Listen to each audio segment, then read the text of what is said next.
Una kong ginawa is inaayos ko muna yung lahat ng mga gamit para pag nagsimula na ang paggawa ng COC2 is wala ka nang problemahin sa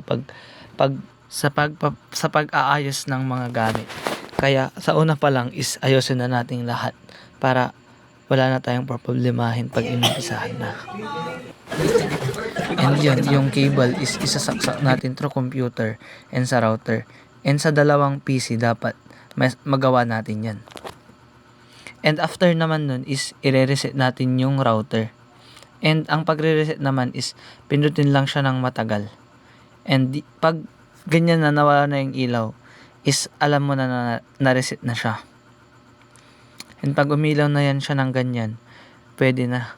And pag tatlong ganyan, naging tatlo yan kasi naglagay na kasi ako ng isang cable. After naman is umpisa na natin yung pagtatrabaho natin sa Windows 10 o client. And yun, i-type natin yung 192.168.0.1 and enter. Then mapupunta ka dyan. Then i-show mo yung icon para ma-sure yung password na ilalagay mo. At ang ilalagay nating password is CSS at 12345. And then sa baba is i-confirm lang yung password na nilagay. Then click start. And then dahil router to or client, sa ano agad tayo? Sa network, then LAN. And after nyan, papalitan natin yung IP address niya ng class A. Hindi yung class A naman is 1 to 128. And ang ilalagay natin is 1.0.0.3. And yan yung router natin. And yung baba naman is dahil class A yun. Ang matitira lang na 255 dyan is isa. Yung dalawang 255 na nakita natin kanina is papalitan natin siya ng 0.0.0. And yun, save na lang natin siya. Then after nun, click OK. Then magbibilang yan hanggang 100. And yan, i-pass forward na lang natin para mas mabilis.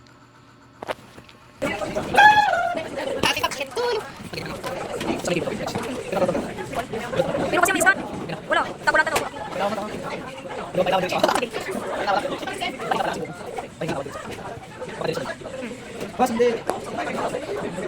Nani ganti ka explain yung server is 1 tas tayo. And yun, patapos na siya. And then after nyan is babalik na sa umpisa. Then yung nilagay nating password kanina is itatype ulit natin siya, which is yun yung CSS at 12345. Then after, pumunta ng DHCP. And yan, papalitan natin siya ng 2. And yung sa baba ulit, papalitan natin siya ng 2 para mapinging yung tumamaya if magpipin na. And yung nasa babang yan is optional lang yan if maglalagay ka. And then save.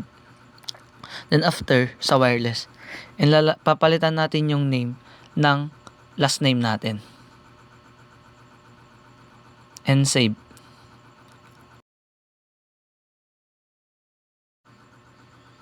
Then para ma-confirm if talagang tapos na lahat, pumunta ka sa status. Then dito mo lahat siya i-check. If tama yung mga nalagay mo, ganun. Kaya mas mabuting tignan sa status para pag may mali, if mabalikan muna. And yun, wala namang mali. Kaya pwede na tayong lumipat sa Windows Server 2012. And same process lang din, pumunta ng Internet Explorer. And yun, i-type lang din natin ulit yung 192.168.0.1. And after naman ma-encode is lalabas ulit yung password. And talaga i-show yung icon para makita yung password if talagang iyon, para hindi na rin malingo or magkamali. Yung password pala is dati CSS at 12345. And then sa baba is i-reconfirm ulit. Then yan, after nyan, dahil Windows Server 2012 siya and access point, pumunta tayo dun sa Quickset app, then right access point, then next access point. Then dyan, papalitan ulit natin yung name, which is ang ipapalit natin is yung first name natin. And papalitan natin siya ng password. Ang ilalagay natin is CSS at 12345 pa rin. And after malagay nyan is next tayo. And mapupunta dyan. And palitan natin siya ng static IP. And then yung sa IP naman dito is class A pa rin yung gagamitin natin.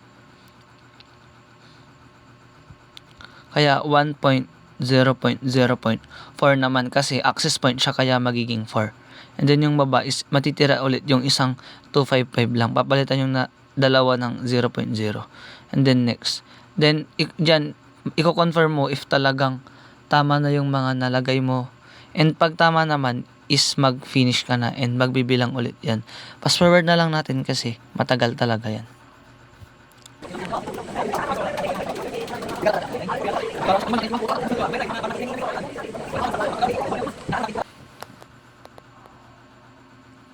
And yun, patapos na rin.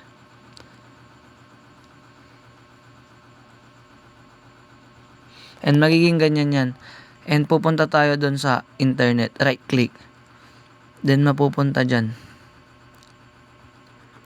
Change adapter. Then right click yung Ethernet and properties. Punta tayo ng properties. And sa properties is yung sa may 4. Then properties ulit. Then right click. And lalagyan natin siya ng class A pa rin.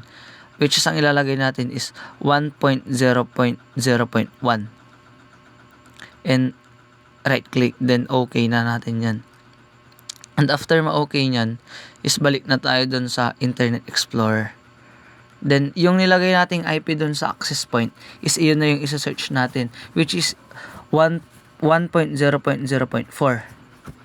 Then, dahil wala pa yun dyan, bago pa lang, kailangan nating i-add para makapasok tayo dun.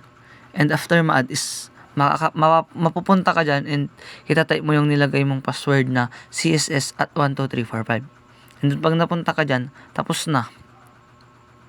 And after nyan, balik ulit tayo dun sa Open Network and Sharing Center para maglagay naman ng inbound rule.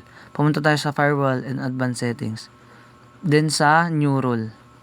Then right click yung New Rule. Then inbound rule and right click yung New Rule. Then all program. Then next. Then type the CSS. And next. And sa Windows, sa Windows 10, is gawin din natin yun. Para pag nilagay sila lahat sa switch hub, is mag-connect sila. Yun yung ng inbound rule. Same process lang din.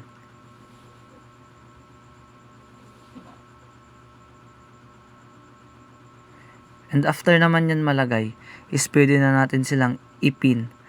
Ilagay lahat sila sa switch hub. And after nun, is yung cable through router to PC is ilalagay natin siya sa switch hub. And then sa kabila is ganun din yung gagawin natin. And then after malagay nyan, is kukuha pa tayo ng dalawang cable para naman sa computer and connect sa switch hub.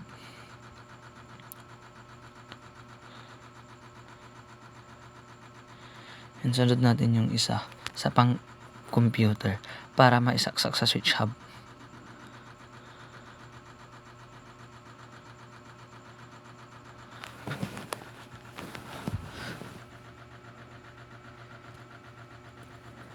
And pag umilaw ng 5 yan, is nakakonect na silang 4 na maayos. Kasi yung isa doon is para sa talagang power ng switch hub. And then yun, Windows R. Then sulat yung ping, tas yung 1.0.0.1. Yan ang kahalagahan nun. Ipiping natin siyang lahat. Simula 1.0.01 to 1.0.04. Kahit hindi tayo naglagay ng 2 and 3 dito, mapiping pa rin natin sila kasi gumamit tayo ng switch hub and inbound rule. And after nyan, show Windows side by side. And pag na-show Windows side by side na, then punta rin tayo sa isang PC, which is yun yung client natin. Gawin din natin yung process na yan sa client natin. CMD, then iping natin yung 1.0.0.1, then minus T. Same process lang din. Hindi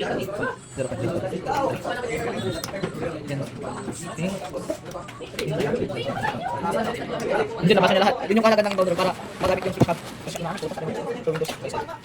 Boris, baka pinapindot. Yun din. Ito ay. And pag na-show side by side na, is tapos na siya. And yan, ipinapakita ko na success yung pagpiping natin sa lahat. Sa lahat-lahat. And yan yung sa may ano yan, sa may Windows. Dapat walang laman yan. Yun pinagkaiba ng sa sa server. Kanina, ay sa server. Sa server kasi kanina nilagyan natin siya. And dapat talagang may laman yan. And yung sa client naman is dapat walang laman yun. Kasi yung 2, ginawa natin siya sa DHCP. And yun, tapos na. Yun lang naman. Thank you.